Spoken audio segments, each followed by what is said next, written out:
Alright, my people, and now welcome back again onto this channel. No be small something, no, still on the matter. Yoruba nation, no going back here. Exactly waiting they be, exactly waiting the people them they talk about it. Alright, onto this next level. Everybody don't come outside, they don't to yaya, they don't to yaya. Onto waiting the supple for inside the or your stating. With the news wey still dey go on, wey still dey jarere unto the level wey be say the set of people wey call themselves the Democratic Republic of Yoruba led by Dupe Onitiri aka Dupe Dagboru aka Dupe Olofo aka Dupensin Onitiri. Yes, so many plenty names wey they don give this woman, and somebody come dey remind me say make I no forget to say her name na still Dupe Onidoti. No be small something. You see, as far as this life is concerned, if you see somebody wey be say God don raise him head, make you no try to beef that person, make you no try to jealous that person, make you no try to say you wan bring that person down. Which one we come dey talk about now? We dey talk about Chief Sunday Igboho wey be say this Dupe Onidoti dey compete with, they try to say you wan bring am down, but she don't forget to say na God na him put to Chief Sunday Igboho there. Now e get one man wey talk something yesterday, that thing really enter well. The man talk say this life e get some people wey be say God don't give am to. God don't give for the level, so say this person will give that level. If you can't come outside, say you won't bring that person down. My brother, my sister, according to that man, he say you go just deceive yourself, because that kind person, no matter any bad thing where you talk about that person, provided the people don't make up their mind, they say that person now in they want to unto say God don't elevate that person, you go just fool yourself. That is why Chief Sunday Igboho today, no matter what anybody talk against Chief Sunday Igboho, forget it. God don't give am, don't put am to that level way in day. That is why today like this, everybody, the name wey they want the year as far as Yoruba movement is concerned, na Chief Sunday Igboho. Nothing where you want talk, where be say people go listen to you.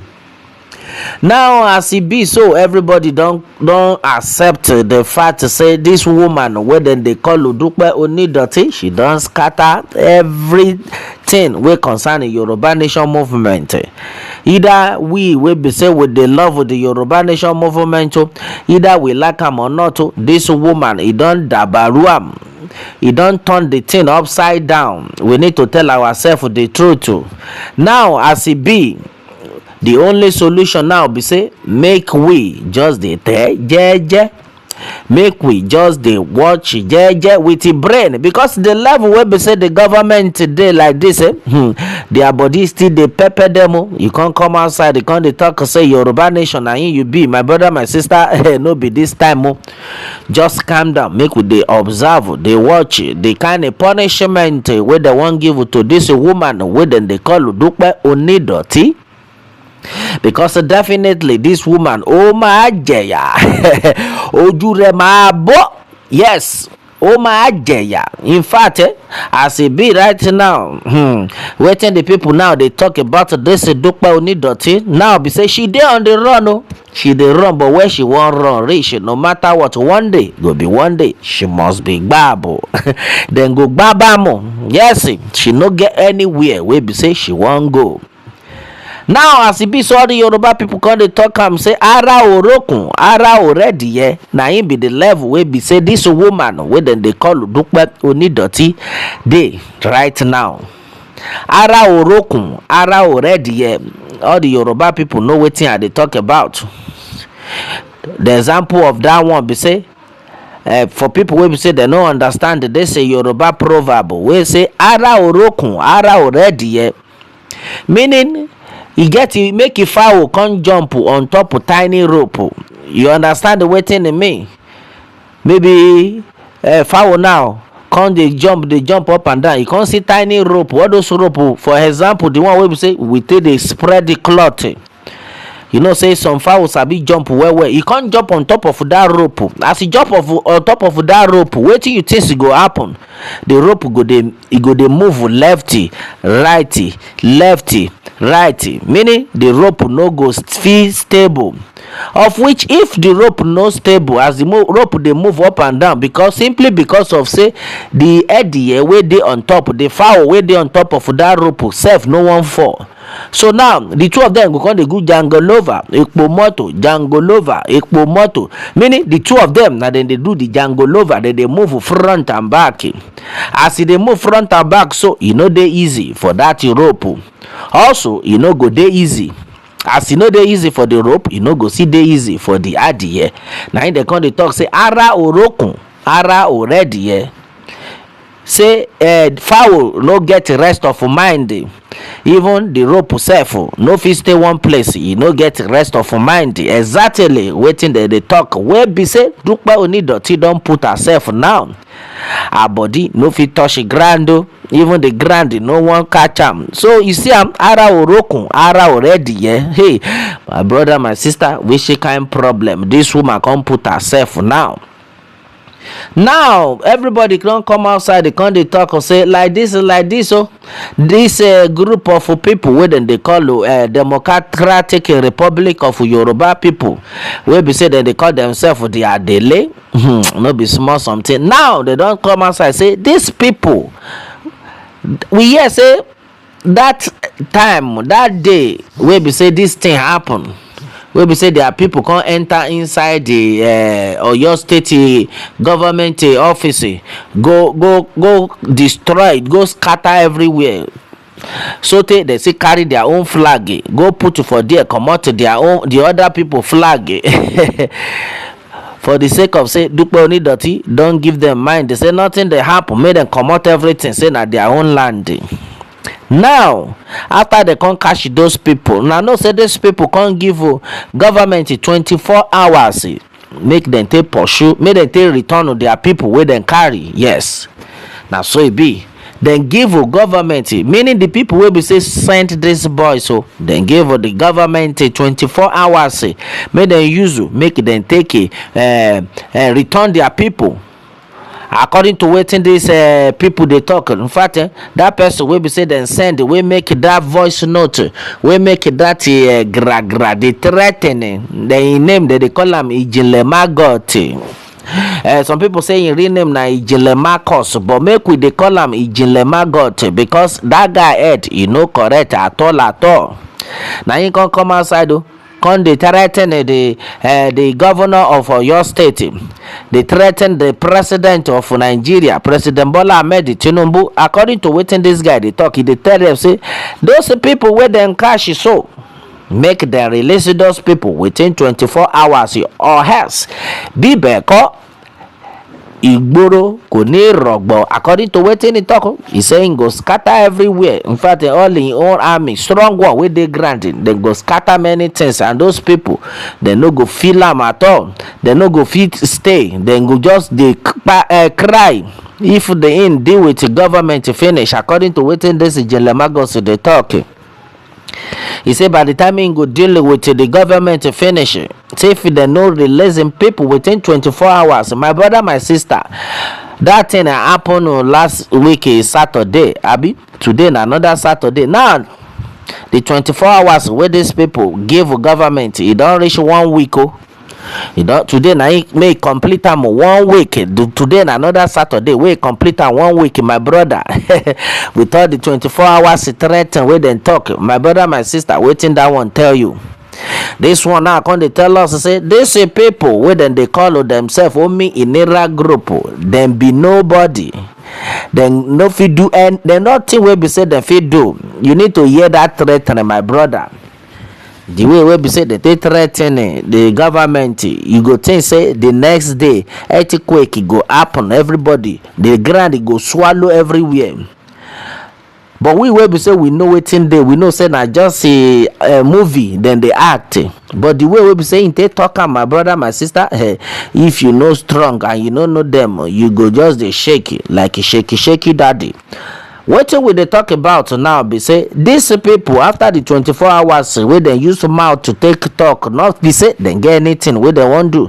Na everybody don come outside say dis one na to tell everybody say dis people wey be say dem dey talk about dis Adele, dem just dey deceive una. Say anybody wey dey follow dis people, that person dem don kpai am but he no know. That person don go tey. That means all the people wey be say that they follow these people, dem be mumu raised to power, make I say power 100. This one pass mumu square raised to power 100. That you go dey say mumu till you go call 100, you see the mumu, you know say that person life don kpafuka. Na exactly wetin dey happen. People come dey say why some people go just be amokomeko like this, wey be say dem no get sense, wey be say dem dey follow this kind people, wey be say na just mouth and that mouth they don use am destroy many life as dem dey. So we know how many people still dey inside prison now, wey be say dem don tire for their life, they don lose hope. Some people don even kpai inside the matter, wey be say these people dey use ordinary mouth to dey control. No small power dem no get. Dem give government 24 hours, now e don reach 7 days, nothing still happen. This is to tell you say these people dem get nothing to offer. Alright, my people, many things still dey wey I wan yarn una onto this next level. No be small something.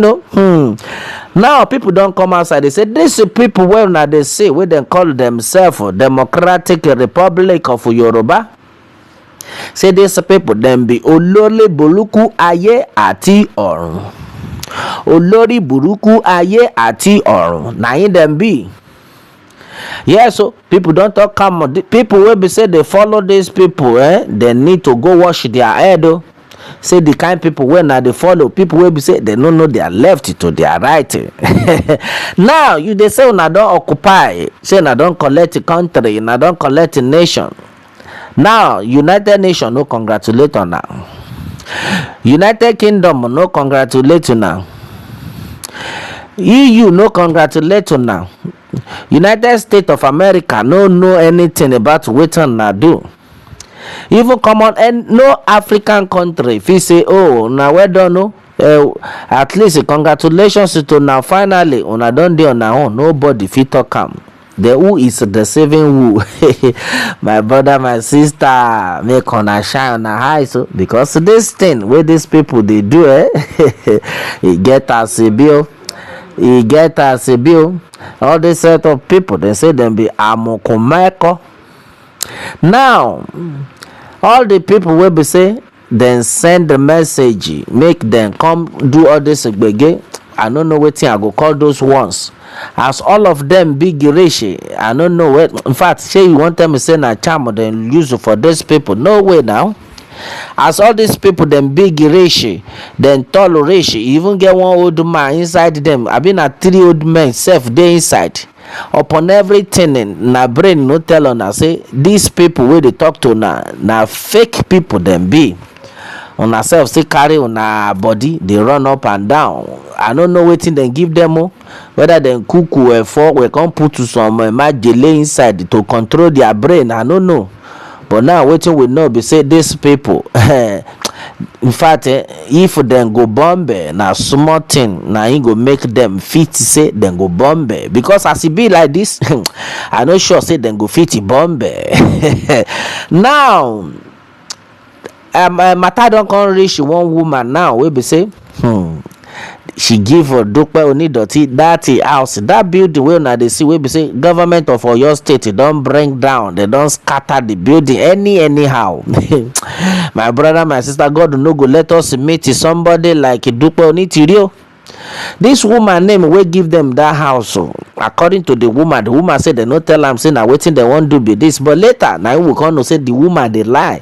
The woman self know wetin sup. This woman now don put herself into big problem, big messy as we dey talk. So now the news wey dey reach us, they say this woman name, then they call am Olori Aderonke Kolotiti. Na him be the name. Make I call am again, Olori Olori Aderonke Kolotiti. Na be the name. They say the husband of that woman wey be say give Dupe Onidoti that house wey government of Oyo don take over. Now they don even demolish everything, come take over the place. Say the name of the husband. They no tell us, but they say the husband where he for come now from that same Oyo state, but na Ogbomosho. Na in that man for come. Now my brother, my sister, with wetin dey happen, they say this woman wey they call Olori Aderonke Kolotiti, she dey inside big mess now. In fact, as far as this is concerned, that woman, she's now unwanted. Now she sef, you can imagine somebody wey be say don struggle so okay, at the end of it, if she don old, she go come back home, come relax. At least na only if na only food stuff dem go dey chop till she don old well. She come back say no wahala, she don come struggle build this kind place. That place na estate.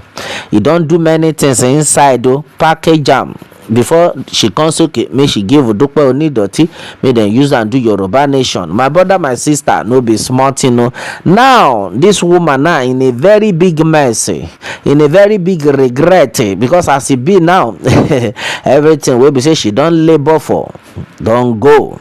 And I know be say the government no only destroy the place, but the government, after dem demolish everything, the government still gbesele.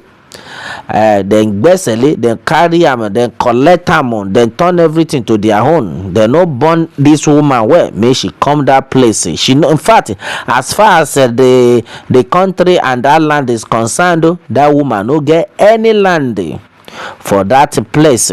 In fact, as it be so, as the woman they wanted, as far as Oyo state is concerned, they no want see this woman anywhere around the Oyo state. You can see the bad thing wey be say this Dupe Onidoti don't cause for this woman.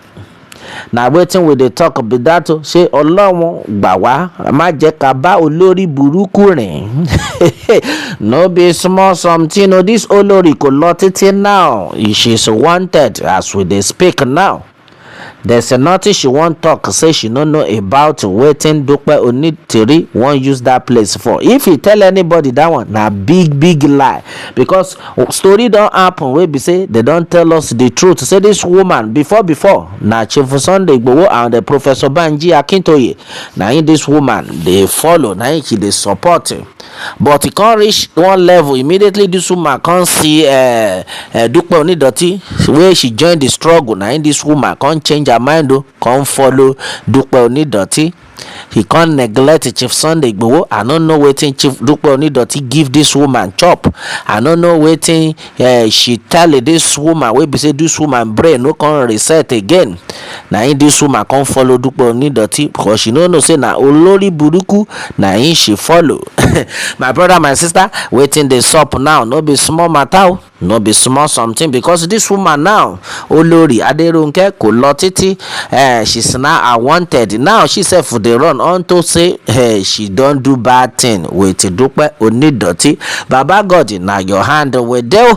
Okay, now so it can be unto this one. Now everybody can dey talk say these people wey be say dem threaten the government 24 hours na in dem talk, but now the 24 hours don turn 7 days, yet nothing dey happen from their side.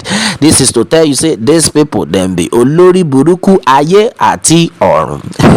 Alright, my people, now so it can be unto this one where they reach also where I can say make a let on know as the art as the bono. Yes, so if this one now your first time where we say you just join us onto this channel, I beg you, make you try, make it help us the subscribe, make it help us, make it share, make it the like it, so that it go continue to they go virally as it's supposed. Now you want to go now, so it can be onto this next level until I come your way next time. I say on a bye for now.